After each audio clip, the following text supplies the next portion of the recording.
Off is on a very forward, deep line for Xcurate. Very easy to lose that weapon here as the chaos gets ready to ensue. So the wall back up, off shot, not going to connect, but Saya player able to find that covering fire, catches one, restabilizes his aim, finds a second. Carpe will take down Trent. Now it is all on Leaf. He's been a menace, but Xcurate will go ahead and get himself on the board. That final shot coming through, and T1, they will start off this map 3-0. Just three players working in unison so well here for T1. Xcurate covering with the op, and then immediately Saya player realizes there's contact from the rafters, swings in. Carpe as well getting involved, and then Xcurate just going to be able to watch the screen's angle. That final kill. The crowd echoing his cheers. But already, you see a pump of the brakes. 3-0 beginning, not what G2 were likely anticipating coming into this one.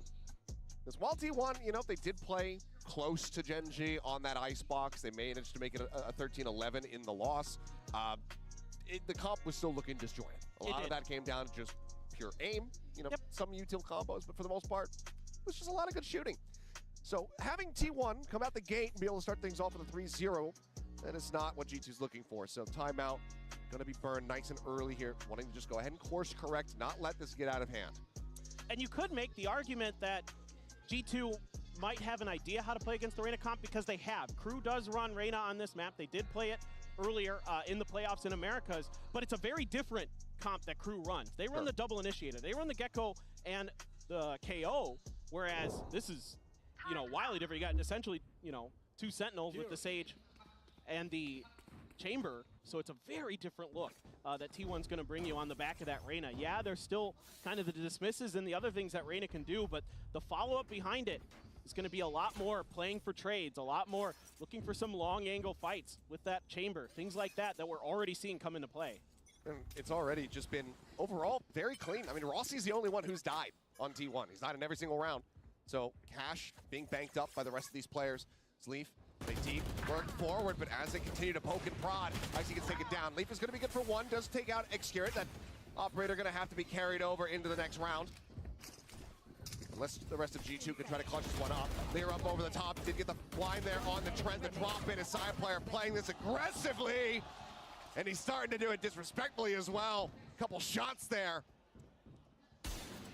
Onto the corpses. Jonah P trying to see if he can get anything done here with that Marshall. The slow orb to stave him off. Izu around the back, finds it. Doesn't even need to use the dismiss, but he's like, man, I got money. Goes ahead and pops it, and that is going to be T1 still looking good. But this is the round that we expect that timeout is going to be preparing for.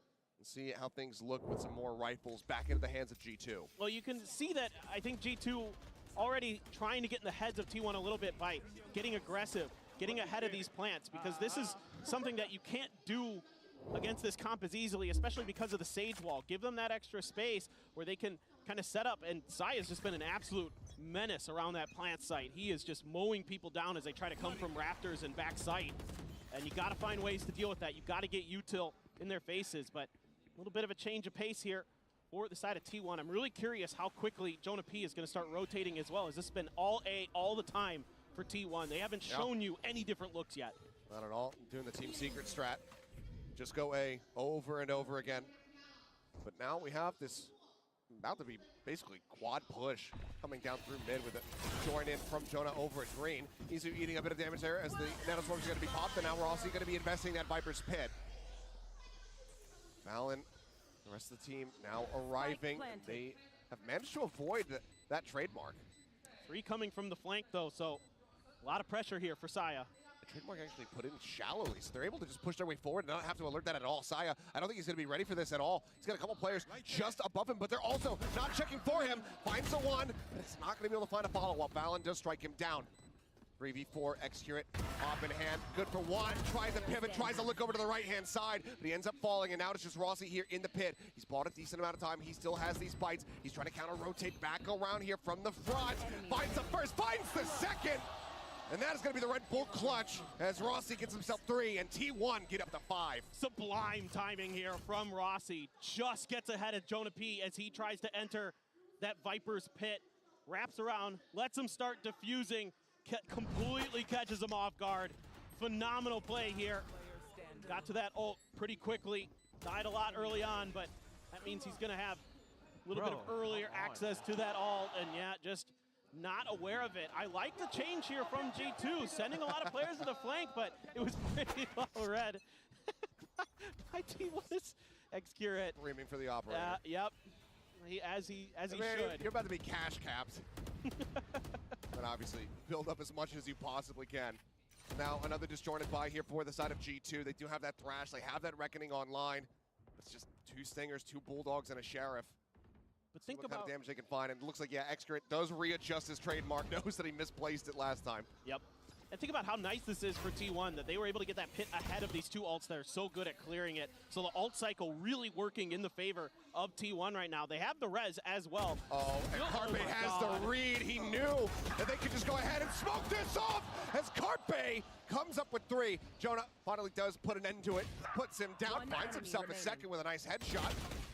As Leaf able to get up close, brings us a hell of a lot closer than we could have possibly anticipated. So he decides to try to play this one out, but as he drops down onto the site, Saya player will be able to finish him off. So 6-0, T1 continuing on their merry way. And this time it's an even earlier positioning to deal with this late flank for T1. It's going to be Carpe showing us some flashy shots. That transition onto that second player was phenomenal. Let's go. And T1 here, again, pace of play, going to be quick between these 2 teams. They like to get those plants down early. They like to get into those post plants as comfortably as they can. And now ults across the board here for G2. This is borderline and must-win round on this map. Yeah, 5 just about ready to go as Trent is 1 charge away from having that. He gets himself lurched forward. A little bit of spray though. They're suspecting that, but as Isu goes rushing forward, he's just going to be blinded up by the Dizzy, and Icy is able to take him down.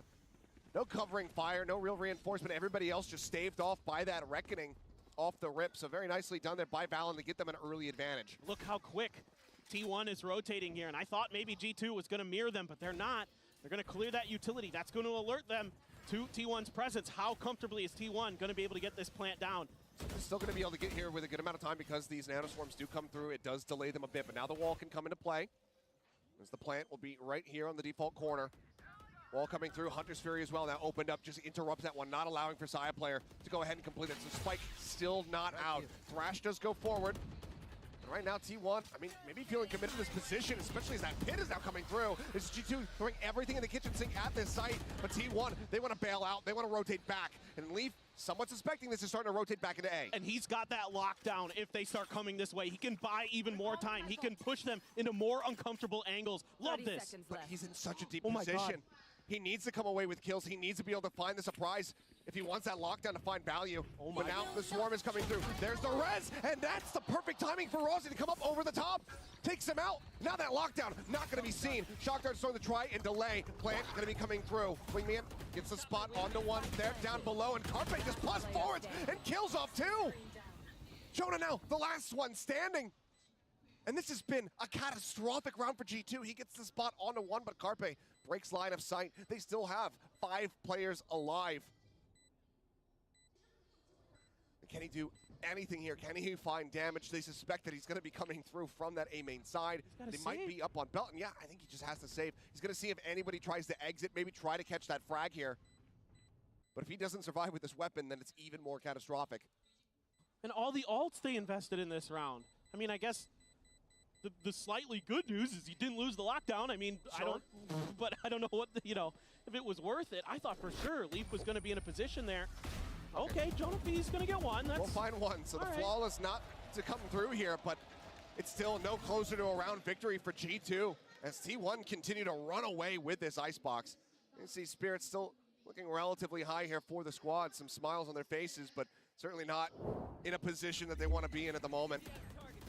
And it seemed like it was very much in their hands. The start was great, that early Reckoning, catching them off guard, finding the punish on the Izu, and just stopping that potential res from coming in. It felt like every single ult investment from G2 was pretty much perfectly timed. They interrupt that plant, they get the pit to stop them from getting back into the site.